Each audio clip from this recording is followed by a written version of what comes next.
Assalamualaikum warahmatullahi wabarakatuh. Salam sejahtera untuk kita semua.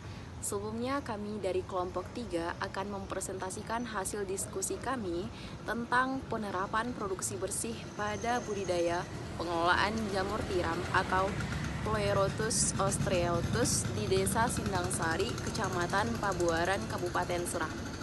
Di mana pada kelompok 3 ini kami beranggotakan 5 orang, yaitunya saya sendiri Wahyu Afrizati, kemudian Gisela Fioni Rosan, lalu Henrikus Bella, kemudian Guntur Cornelius, dan Carlos Owen.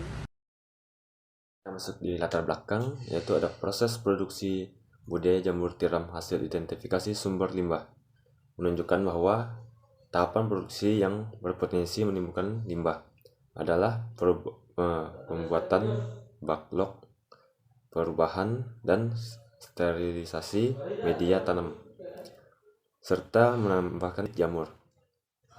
Berdasarkan penetapan skala prioritas opsi produksi bersih, diperoleh hasil urutan prioritas penerapan produksi bersih pada usaha budidaya. Selanjutnya, rumusan masalah usaha jamur tiram atau Pleurotus ostreatus di Desa Sindangsari, Kecamatan Paburan, Kabupaten Serang, yang sudah maksimal dari segi profesi, usaha, dan pengembangannya. Namun dari segi pengolahan limbah budidaya jamur tiram, dari penerapannya produksi bersih yang belum maksimal. Di sini saya akan menjelaskan tujuan penelitian. Yang pertama, pengurangan hasil limbah produksi. Yang kedua, mengurangi biaya produksi budidaya jamur penggunaan ulang backlog. Yang ketiga, mendesain produksi jamur tiram ramah lingkungan. Manfaat penelitian yaitu ada dua bagian. Yang pertama, dapat mengidentifikasi dan menganalisis penerapan produksi bersih pada pengolahan limbah salah satu usaha budidaya jamur tiram. Kedua, memberikan pemahaman dan informasi kepada pendengar maupun pembaca.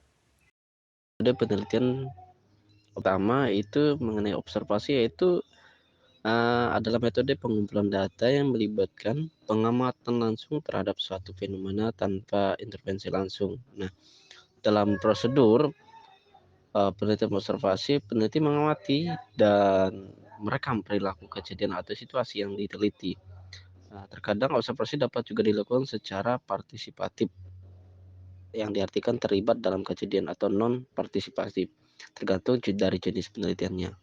Nah, untuk metode penelitian observatif, maksud saya, observasi, kelebihan dapat memberikan data yang akurat dan detail tentang perilaku alami tanpa mempengaruhi subjek. Dan keterbatasan peneliti yaitu mengenai aspek-aspek penting yang tidak dapat diamati secara observasi. Nah, yang kedua, metode wawancara, yang dimana metode pengumpulan data yang melibatkan interaksi langsung antara peneliti dan responden. Nah, adapun prosedur itu melakukan 2 atau lebih orang untuk diwawancara. Nah, kelebihan dari metode wawancara itu kemungkinan kepemahaman yang mendalam tentang pandangan atau pengalaman dan sikap responden. Dalam keterbatasan metode wawancara bisa menjadi mahal dan memakan waktu. Selain itu, responden mungkin memberikan jawaban yang dianggap social treatment yang diinginkan. Nah, yang terakhir yaitu metode analisis data. Nah, prosedur yang dilakukan dalam analisis data diolah menggunakan metode statistik, tematik, atau kualitatif, tergantung dari jenis data yang dikumpulkan. Nah, dalam kelebihan, metode analisis data membantu menarik kesimpulan dan membuat generalisasi berdasarkan informasi yang telah dikumpulkan. Nah, untuk keterbatasan dalam metode analisis data itu hasil analisis data dapat dipengaruhi oleh kualitas data awal. Selain itu, interpretasi data juga bisa dipengaruhi oleh basis peneliti. Baik, pada slide selanjutnya itu ya, penjelasan metode. Nah, di penjelasan metode yang digunakan ada 3. Pertama, identifikasi proses produksi budidaya jamur tiram. Yang kedua, analisis alternatif perbaikan produksi. Yang ketiga, analisis kelayakan teknis untuk menentukan prioritas opsi produksi.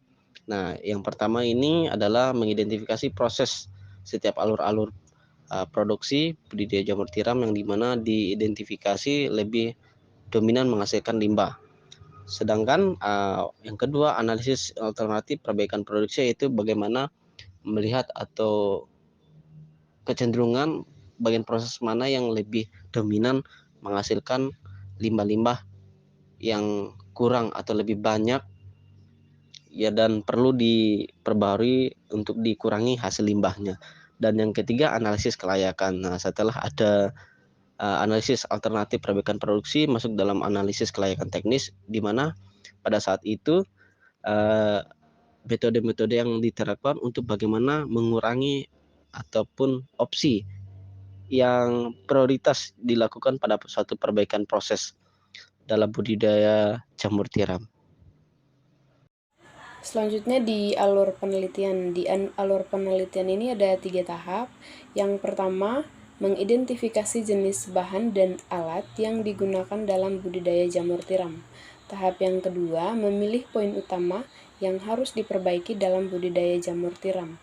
Dan yang tahap yang ketiga, analisis kelayakan setelah dilakukan pembaruan dan pada komponen produksi jamur tiram yang efisien. Selanjutnya di proses pembuatan jamur tiram. Yang pertama, pemilihan serbuk kayu. Yang kedua, pencampuran serbuk kayu, dedak, dan air bersih. Yang ketiga, perebusan dan pendinginan. Yang keempat, pengomposan. Yang kelima, pembuatan baglok. Keenam, sterilisasi baglok dan pendinginan. Dan yang ketujuh, penanaman bibit jamur komersial. Baiklah, di sini saya akan menjelaskan bagian dari hasil penelitian. Dari opsi produksi bersih yang dilakukan, terdapat 3 proses yang memiliki masalah dalam pelaksanaannya yang dapat dilihat pada tabel berikut, di mana pada proses pembuatan baklok masih terdapat limbah plastik baklok. Lalu yang kedua, pada proses perebusan dan sterilisasi media tanam, masalah berasal dari material sisa pembakaran, yaitunya arang. Lalu yang ketiga, pada proses perebusan dan sterilisasi media tanam juga terdapat asap yang ditimbulkan. Dan yang keempat, pada proses penanaman bibit jamur dapat menghasilkan media tanam yang rusak atau sudah tidak dapat berproduksi lagi.